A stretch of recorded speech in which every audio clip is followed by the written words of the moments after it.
What's up, YouTube? It's Aaron Page. I'm back with another video for you guys today. Okay, so before we get into this video, I just want to say this.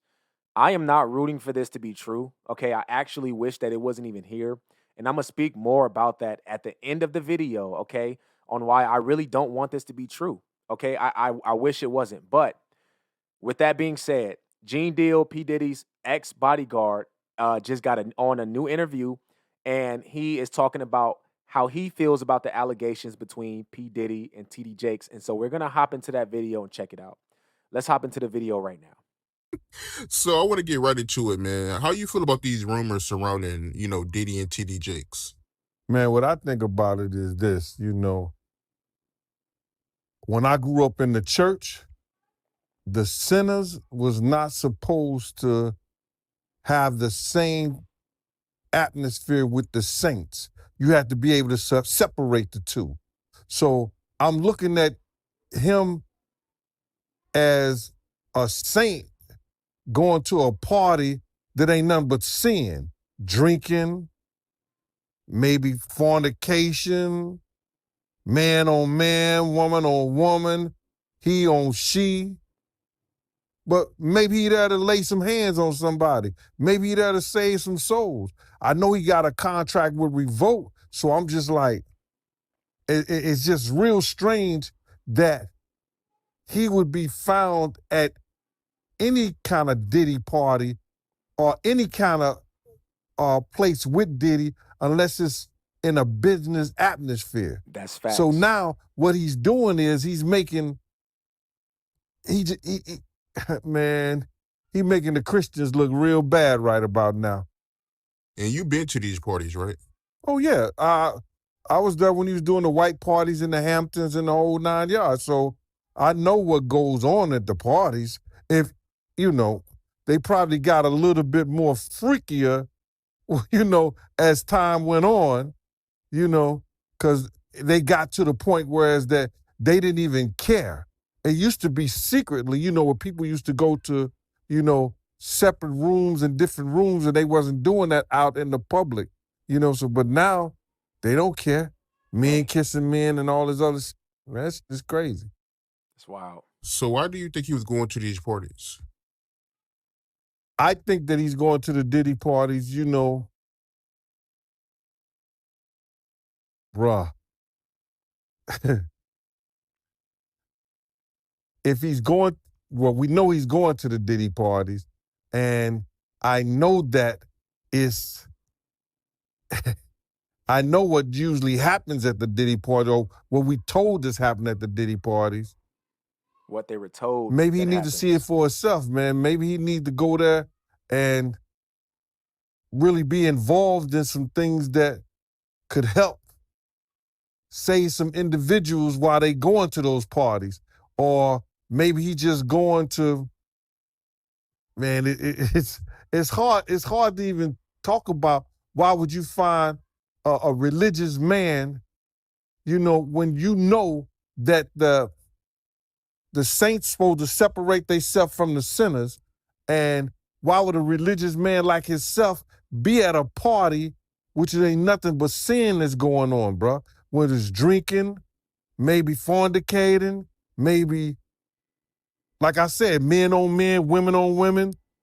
Man, it's hard to put in perspective unless he's involving himself what is actually going on at the parties.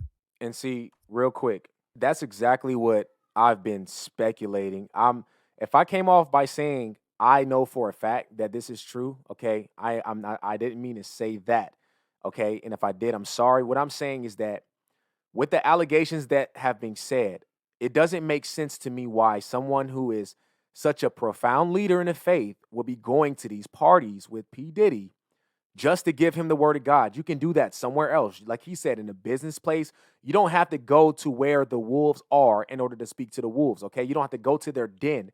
You don't have to go to P. Diddy's party and talk to P. Diddy and his people about God at that place where they're doing that at. It just does not add up. That's what I've been trying to say, and that's what I'm saying right now. It's just, it does not add up, okay?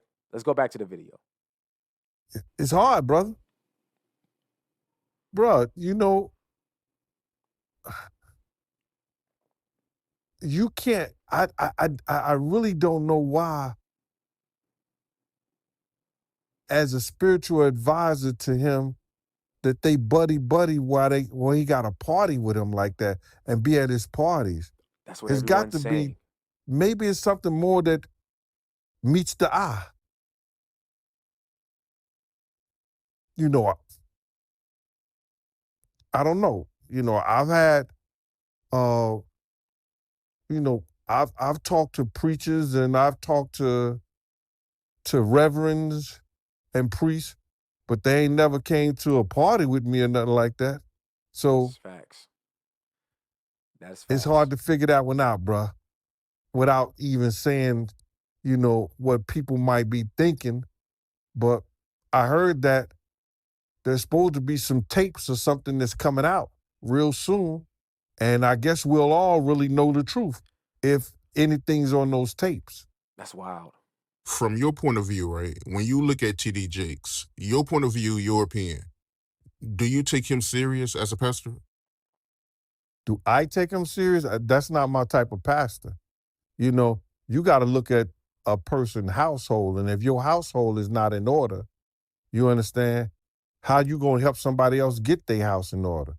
Okay, I'm not gonna finish the rest of that because he's gonna be speaking on TD Jakes' sons who had did some shady stuff in the past that has nothing to do with TD Jakes today, or at least that pertains to this specific situation. But I will say this, man. I really don't want this to be true because of the fact that he is such a profound leader. Because of the fact that I used to watch him when I was younger. My grandmother watched him. My family watched him. He was somebody to look up to growing up as a man of God.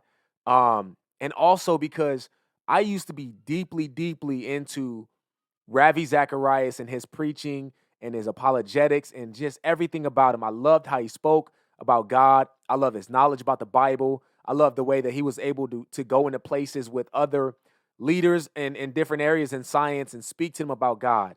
And I was just in awe of Ravi Zacharias. I didn't worship him. Okay. I just was in awe of I wanted to be like, I'm like, man, that would be awesome to be like that. And then the allegations came. And I told myself, I'm like, this can't be true. These allegations, people do this all the time. They throw allegations on people that are big. He was getting real big on YouTube.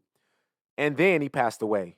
And everyone, it shocked everyone. We were all sad about him passing away. We didn't know how sick he was. And then that's when everyone found out that it was all true. His family came out and said it was all true. And so we've seen this kind of stuff before. We've seen people brush things off to the side with the other guy that people keep bringing up. I forgot his name. Um, and so I don't want this to be true, but we cannot ignore the allegations and the things that are taking place. We can't ignore the fact that when he had his service, he kind of didn't want to speak about it, but he was speaking about it. And he seemed very concerned about the entire situation, although he said it was nothing to be concerned about. We cannot ignore that fact. I'm praying that it's not true, but I'm also praying that God reveals to us what the truth is. And so I encourage y'all to do the same.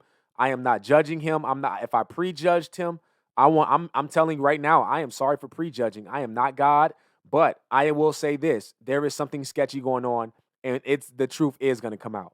Okay? So look, let me know what you guys think about this video in the comment section. Okay. If you're new to the channel and you like what you see, go ahead and hit that subscribe button, hit the post notification bell so you do not miss another video. Okay. My name is Aaron Page. I'm gonna catch y'all on the next video. Okay, and until next time, I'm out.